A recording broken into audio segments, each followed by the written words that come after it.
Hi everybody, this is Brett from Virtuosity. I'm here to do a video today with you about the Black Diamond G4 by ReedGeek. Historically, I haven't worked on my reeds. I've always felt pretty intimidated by the process of working on my reeds before I play them. It wasn't until I did training with Mara that I realized that it's not only approachable, but it's pretty easy to build into my routine in terms of getting ready to play and having, taking a second and getting ready. A big part of working on our reeds is that we're gonna make sure that we have more longevity of our reeds. We're gonna get a better yield out of the box, which is super important. I mean, reeds aren't the cheapest thing on the planet, and we need them to make music. So the combination of the two, if we can, get 9 or 10 out of a box of 10 instead of say 5 or 6, that's a huge win over the year. I'm pretty stubborn about my reeds, whether they played well or not. I try and get all 10 out of them. In this process, starting to work on my reeds, now I'm really actually getting 9 to 10 playable reeds out of every box I have. Let's look at the anatomy of a reed. This is really important because it's going to help describe what we're going through when we're working on it. So the first part we're going to look at is the heel of the reed here. The heel of the reed, back end of it. This is our bark. The thin aspect of your reed here are the rails. This whole area is the vamp. And within the vamp is the heart of the reed, which if you hold your reed up to the light, you should be able to see the outline of them. Sort of drawing a rough outline of where mine lines up. We have the tip of the reed, and then one sort of, maybe not common vernacular I like to use to describe my reeds is the wings of the reeds. So these wings attached to the tip and the rail. What's important about these is that we're gonna aim for symmetry with these. Part of the symmetry is gonna make sure that the reed is vibrating at an even rate. You may have noticed this if you're playing a reed and it's not feeling super even, maybe the lower register speaks differently than the upper register.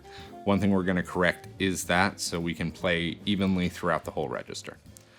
Alrighty, so first thing we're gonna check before we start working on our reeds is the flatness of the reed. Because if the back of the reed isn't flat, it's not gonna seal on your mouthpiece. Not having a great seal means your playing is gonna be slightly inefficient. All right, I tend to lay it flat on a table.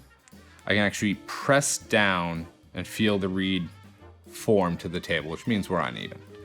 All right, so first thing we're gonna do here, we're gonna stabilize our reed.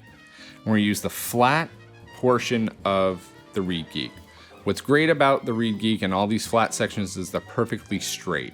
So instead of using sandpaper, which can actually move the grain around and not be as precise in terms of taking material off, these straight razor-like, they're not razor sharp, but sharp enough to have a razor-like cut. So it's gonna be even and you're gonna keep the direction of the fibers going the right way. So first thing I'm gonna do here is I'm gonna work on the back here towards the heel of the reed. It's a pretty good amount of material coming off of this. So the sides of our bark and this table, we're not going to lay flat. It's gonna make an inefficient playing experience for me. One thing I would like to point out for you is that we need to make sure that we're using equal pressure all the way through. Then we flip it over and we're gonna point towards the tip of the reed. We wanna be careful here. You don't wanna hit the tip of the reed too much. You don't wanna break the tip of the reed because that would sort of defeat the purpose if you're breaking your reeds while you're trying to fix them. Same thing.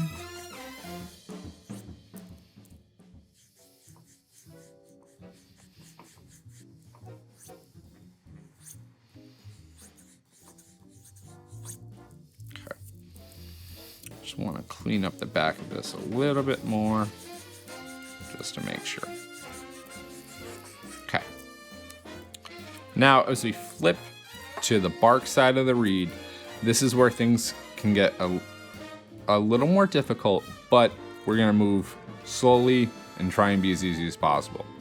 We're going to utilize these beveled edges here on the side of the ReedGeek. Part of what these are for is that you're going to help reshape the heart of your reed as need be.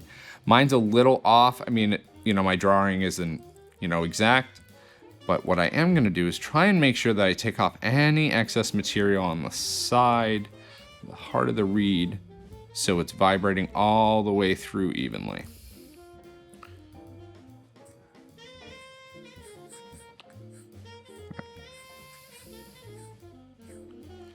Alrighty.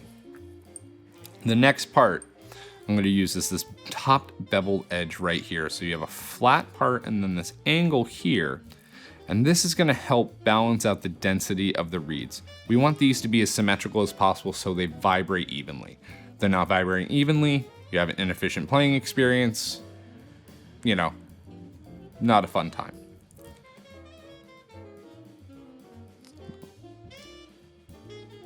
Making sure the fibers on the left side of my reed were a little denser than on the right side. But I want to be very careful not to take off too much material, because if I do, then I'm creating another instability with the reed. The last bit I'm going to do is I'm going to take the flat side again of this. I'm going to lightly go towards the tip of my reed. The reason I'm doing this is I just want to get off any excess material, just to make sure that we're in good shape for our playing experience. Okay.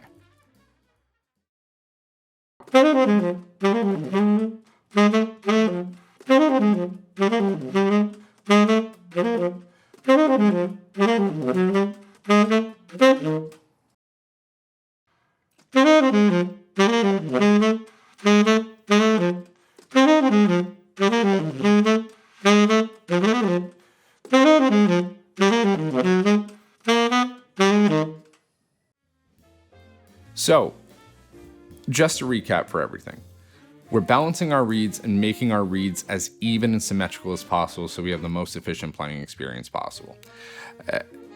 With getting a better yield out of our boxes of reeds, it saves us money and makes playing that much easier. Music's already hard enough. We don't want our reeds contributing to it. On top of that, as someone who really didn't like working on their reeds, using the ReedGeek's been much easier. It's so easy to get into my rotation. Now I'm at a point where like I'm just maintaining the reeds I've worked on. I'm getting a very similar playing experience every time I pick up a reed out of my reed case. And it's just making my practice experience that much better. And reeds that might have been okay are now going to be good, if not great. So with that, I think it's a great product. I think it's something that everyone can add into their rotation of getting ready to play for a gig or practice. All right, so thank you so much for watching another Virtuosity video. Check our social media and our YouTube for other videos. And if you haven't, follow us, come down to the store, try out the ReedGeek. I'll see you guys soon. Thank you, bye.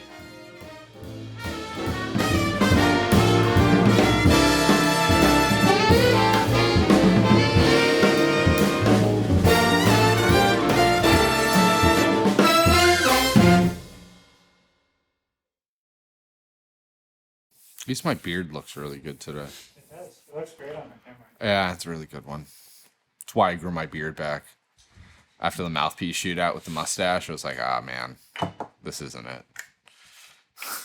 Yeah. I was like, I need my beard back. Maybe on camera, I need hiding.